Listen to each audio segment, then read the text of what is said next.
mama did you have, put you in that chair, put that hot comb on the stove. Come on, somebody help me. Put that thing on the fire and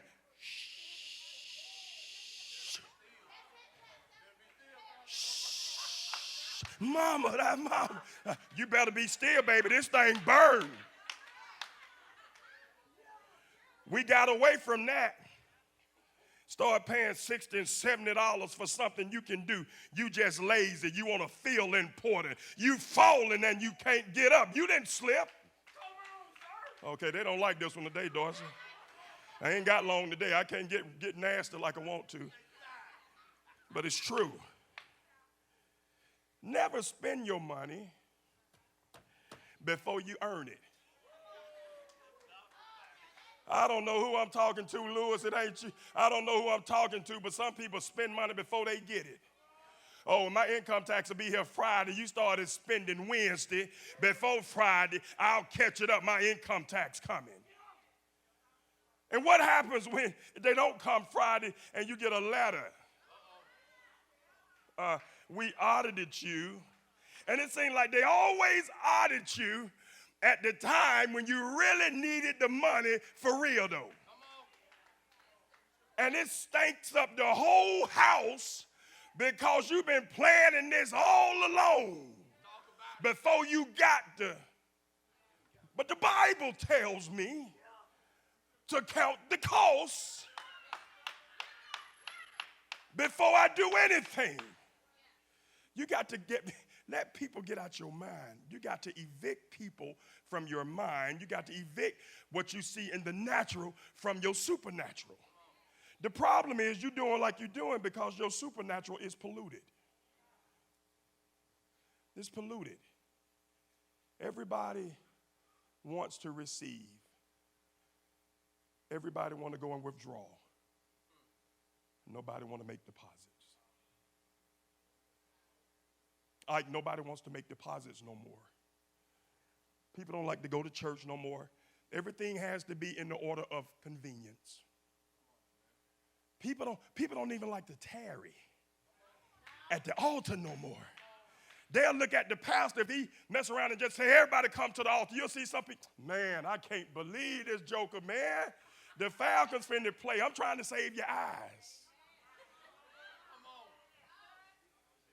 We put everything else before God, but we expect a great return, and we continue to expect a great name. And that's not it. That's not the way. Never spend your money before you earn it. And I'm quoting another president, Thomas Jefferson. And you say, why, Pastor, using these presidents today? I want you to see what it's like from the eye of an eagle. If there's anybody who understands currency and the economical development of a great country like ours, it has to be the person that's sitting at top. I could have got some other people, but I needed somebody today that'll catch your attention to say, this is a person who has voted on the things that are going forth now. They've seen the currency, black, white, Jew, Gentile, rich, poor, the middle class. They've seen it, and they came up with these type of quotes. Never spend your money before you earn it. Our country is there. Well, those people over in the Far East a lot of money. Where do you think Fannie Mae came from? China. We owe the Chinese a lot of money. The Chinese have a lot of their hand in our Wall Street economy. Yeah, but you know why? Because they are disciplined. They don't spend like we spend. They don't have to have they walk and ride bikes everywhere. That's why all of them got waistlines. We don't have waistlines because we eat and do everything we want to do. I'm guilty. The fast helped me. I'm trying to keep it off. For real this time. Yeah, I mean, because it really becomes embarrassing when you're 50-some years old or 40-some years old and your credit isn't where you want it to be.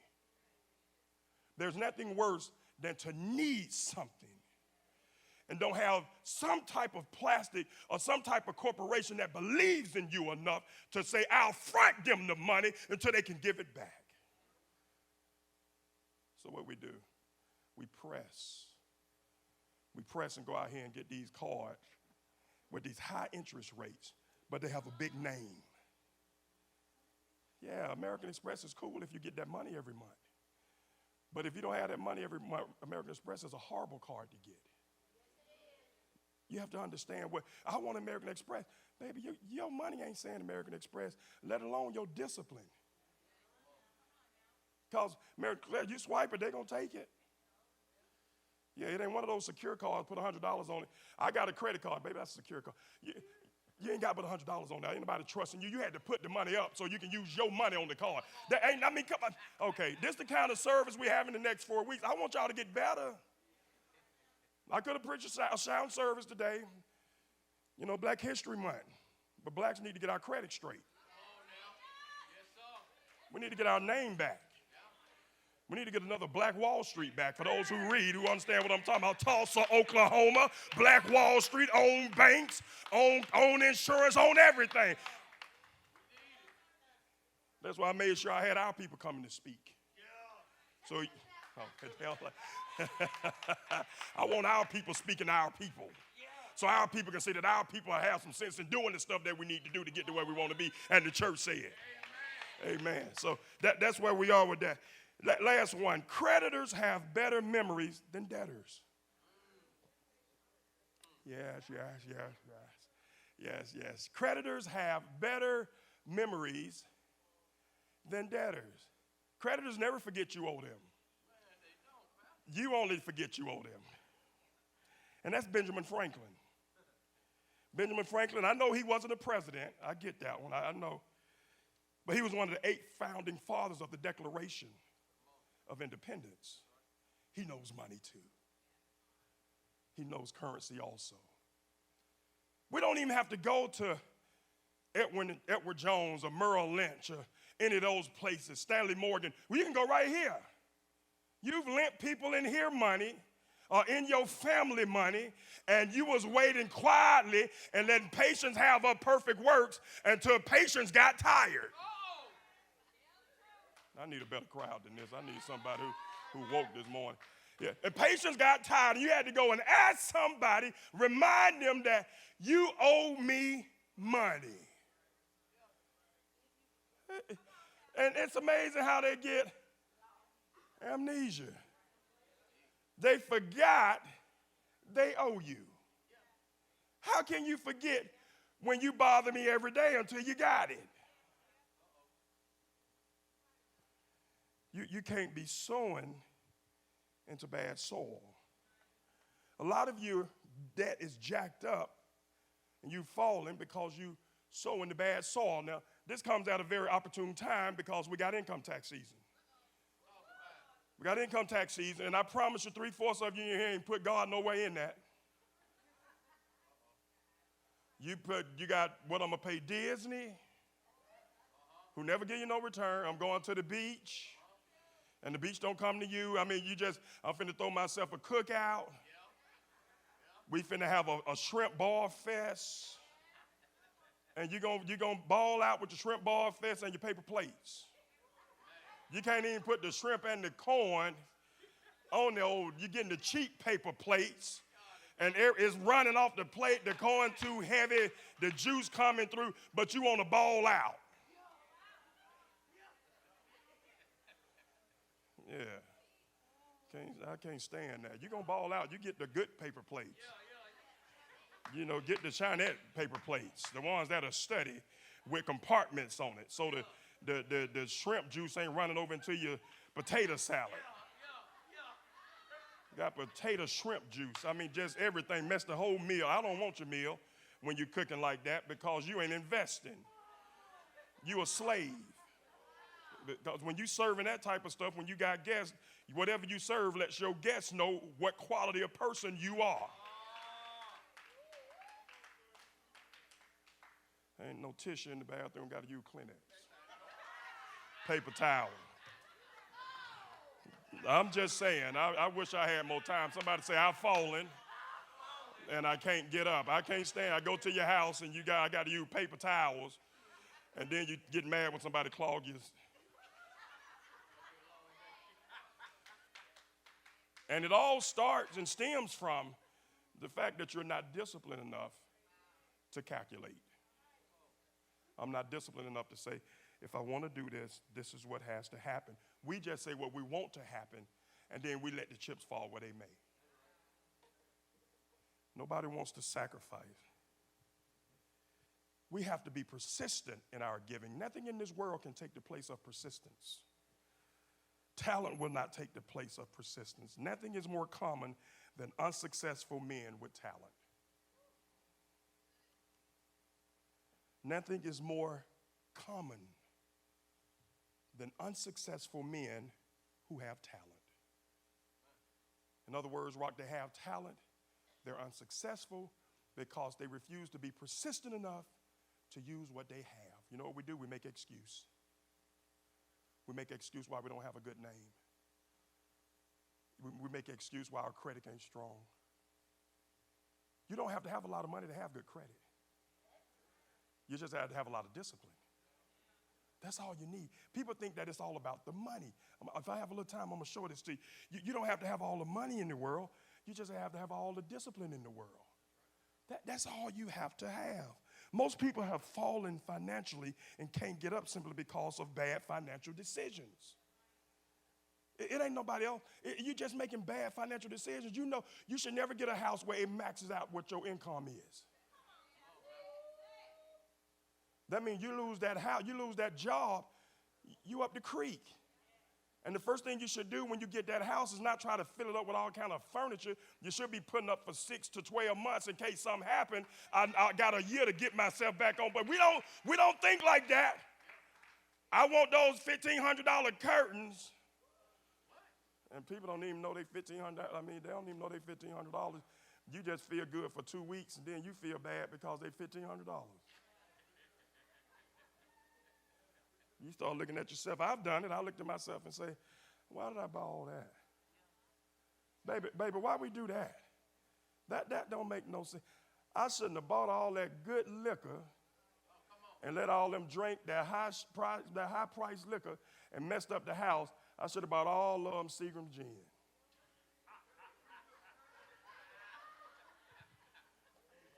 It would have had the same effect. Now I don't spend all this little extra money. Now my daughters want to go down to Dixieland, and I can't take them.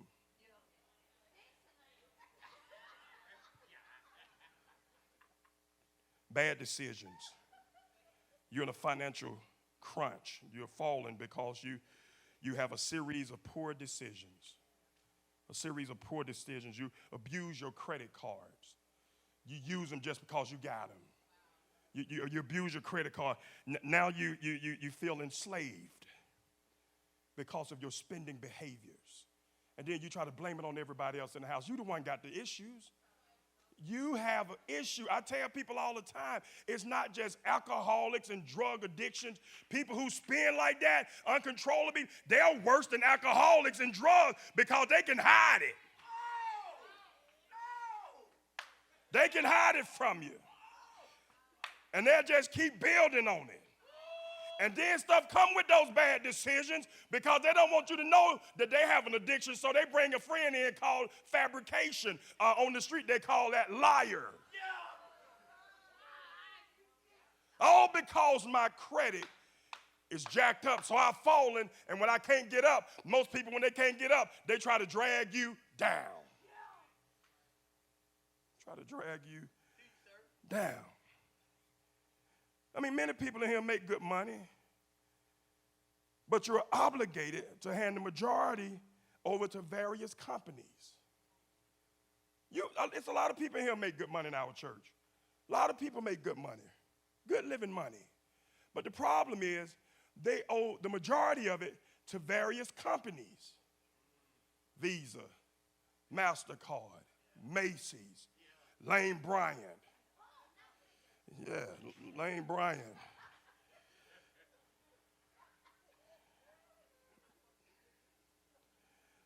Look at Proverbs chapter 22 and 7 right quick, Sean. Proverbs chapter 22 and 7 says, the rich rule over who? So if you poor, there's somebody ruling over you. I don't care what your mouth says. They don't rule over me. Yes, they do. They're the ones who got us where we are right now. They're making all the decisions. It has nothing to do with red or blue. It has everything to do with pocket. A lot of people don't like Donald Trump, but when you do your taxes this year, you're going to see what I'm talking about. Because the tax now, the rich are the ones who are getting the tax breaks. Hear me out there in TV land. They're the ones who are getting the tax breaks, and it's killing the middle class. So why do you think he continue to get funding with all the craziness he do? Because the rich keep giving him funding because he giving them all the tax breaks. And we struggle to break even. Jesus. You shouldn't have to struggle if you make $70,000 and you got a family to try to get some money back and you don't pay it, Uncle. And then you got Warren Buffett, bless his heart. I love Warren Buffett. He's a great philanthropist. But Warren Buffett's secretary pay more in taxes than Warren Buffett, a billionaire. Hear me, church. This is for real what we doing. We got to get our good names back. Enough with the shouting and the singing and all that it ain't foolishness. But forget that. Right now, I got to start building my house. And pastor can't do it by himself. I got to bring professionals in to help me get this across to you. Because it's real. It's real. We sit in church and try to categorize the church by how many people they got on the praise team, who they choir sing. But ain't no teaching. If there's no teaching, there's no power. No power, no wisdom. Because God grants us wisdom from heaven with the more power that we have. So if I don't have power, I can't get the wisdom. There's no way, Deacon Dixon. But we go to church and, oh my God, we shouted up something today, and your credit ain't no better. You still renting. You bought a car, a brand new car, before you bought a piece of land. You haven't shifted. You haven't shifted over to entrepreneurship yet. You're fine with working with where you are. You're not trying to get multiple streams of income. You can't be a champion thinking like that. I don't care what your second means of income is. Cutting grass, washing cars, washing dishes, cleaning up people's houses. Get a second means of income coming in so you can leave an inheritance for the next Jesus. I tell people all the time, college ain't for everybody. College has been designed at this day and time to continue to stimulate revenue. If that ain't the case, then why do we charge so much for tuition in our educational system, and in Europe they get education free? The land of the free. They lie to us. And you believe it because you're too frugal to read, too lazy to read. This place should be packed. You should tell people about this. I don't care. I don't want them to join the church unless God send them. But everybody need to be getting this. But you know what? Now, if we had Lil Wayne here and told everybody Wayne was doing religious songs today, we wouldn't have enough chairs. People got everybody here.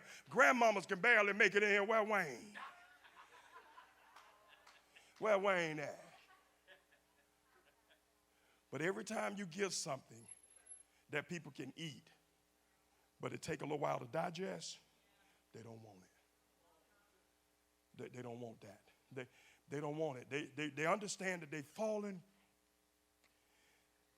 and they can't get up because they don't want to get up. Now, let me say this to you because I want to make sure I keep the Bible in this. The Bible does not exactly list debt as a sin. Yeah, Rock, you know I got to tell the truth. Yeah, but you can't find it where it says debt is a sin in the Bible. No, it don't say that it's a sin. But it does warn against debt. It doesn't say that that's a sin, but it warns against debt.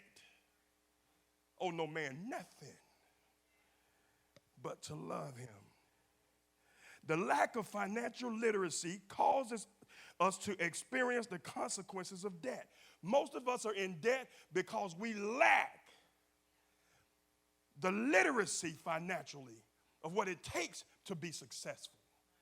You don't have to write the Pythagorean theorem. You just have to start understanding the literacy that goes with how do I keep a good name. You know, so we deal with things like low credit scores. And then what we do is, I don't care. You better care. Let your kid be in college and they say, well, you can get the Parent Plus loan. Oh, I get the Parent Plus. And then they see your credit, even education won't touch you. Now your kid's stuck because of an undisciplined parent. So you can't even get a loan for your kid, yet you tell your kid, I love you. Well, if that's the kind of love you got, I need to see something different. Because the things you love, you nurture. You water and plant those things. And then God will get an increase. What does that mean? That you take care of your business. And after you take care of your business, God will what? Give the increase. But not till then. And it's not in the hands. It's in your heart and your mind first. I got to want to do better. If I want to do better, then I got to be willing, oh my God, willing to do better. And if I'm willing to do better, then I have to show action on doing better. How do I show action? By obtaining the financial literacy that I need to move forward. That's why we got Sister Burton here today, because she's going to be the one that take you to the climax of the mountain. All I can do is get the bus up as far as I can take it, but she's going to help you say, baby, this is how you get over the top. Hey, let me tell you that ain't no question too dumb, ain't no question embarrassing, ain't no question too shallow. She's here to be a blessing to you. You need to get this morning because we are. I don't care what your credit score is. Your pastor ain't going to know it. First lady don't want to know it. The only person going to know it, you and whoever you with, and Miss Burton. And she going to tell you how you can get out of it. Yeah. He sent one today to help raise the dead. He sent us one today that's going to resurrect your financial resume. She's going to help with low credit scores, high interest rates. It's not enough to quit settling. Quit settling just for a credit card. Quit settling. Read the fine print. Get the right ones. Get the right card. See what benefits you get from the card. If I ain't getting that for using the card, then they pimp you. Most cards pimp you. They pimp you. I don't want to get into your presentation, but they pimp you. I got this card. They're charging 17% interest rate, but you never get a perk when you use the card. You only take a risk. You're the risk. You're the risk because they bet the bank that you're not going to be disciplined enough to get the good name that God promised us in Genesis. Back in the day, Mother Ann, you can relate to this. People didn't know you by how you looked. They knew you by your name. And they didn't know you by Mother Ann. They knew you by your daddy name. They come around at the church, Deacon Dixon. They'll look over there and say that's one of them Dixons. That's Pete Dixon's son. That's Grover Favor's grandson. That's one of them Favors boys. That's how they used to do it, Mother Brooks. That's how they used to do it. They don't do that now because most families don't have nothing to recognize. Everybody's so individualized. Mama individualized. Mama don't have a relationship with the daughter. Daddy don't have a relationship with the son. So there's no connection. So people can't even connect the daughter with the mama because the mama hoeing.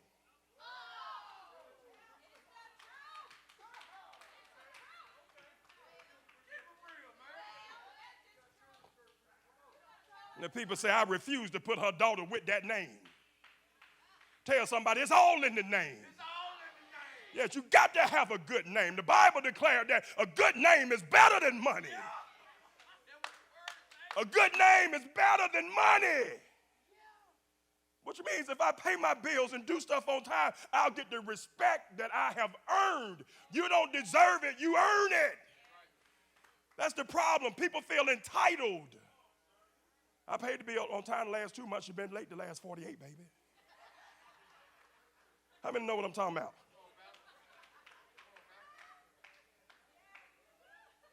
You call on that, be, whoo, what? I didn't know I was in such bad debt. That's how I scream. I preach on myself. That's the truth. Who? Called one time. Yeah, I'm looking on the car. Now I know I'm about to be finished. You don't defer 3 times. What? You those 3 put on the back. Woo!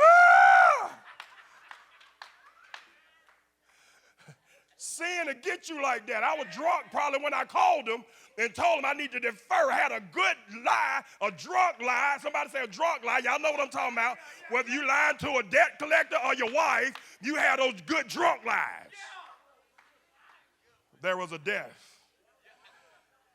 Hey, there was a death. I got to go out of town. Then you get off the phone, and to appease your conscience, you'll tell yourself, somebody died somewhere. But you'll forget it because it's a lie. You'll forget it until you call at the end, and they tell you, oh, we had to put that on the back end. That's what made me like, ah! You know, I tell you, what? I had fallen, and I couldn't get up. The sad part is, there anybody in here who's fallen? Who couldn't get up?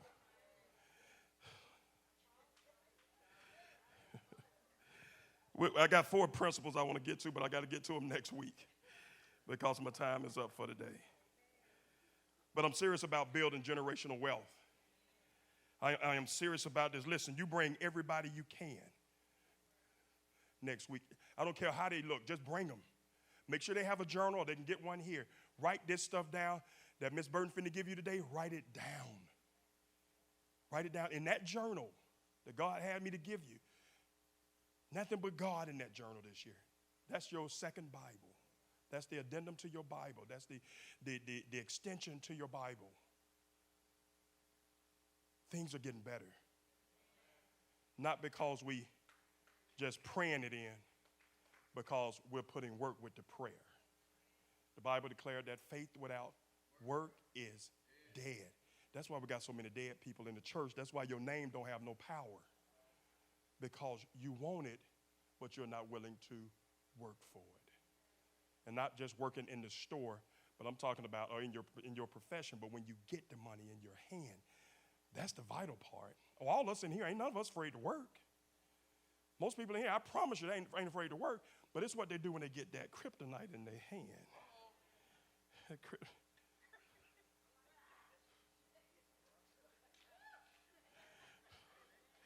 Kryptonite, and the day you got the kryptonite on can be dangerous.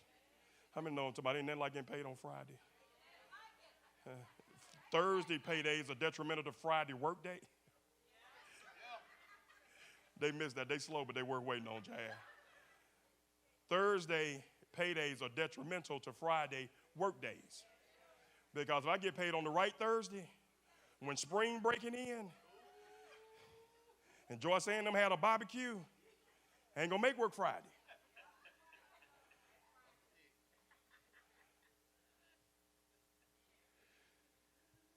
I've fallen and I can't get up. The subclause to building generational wealth. Put your hands together. As we stand, there may be somebody who needs prayer this morning. Come to the altar quickly. Amen. Come to the altar as the ministers come.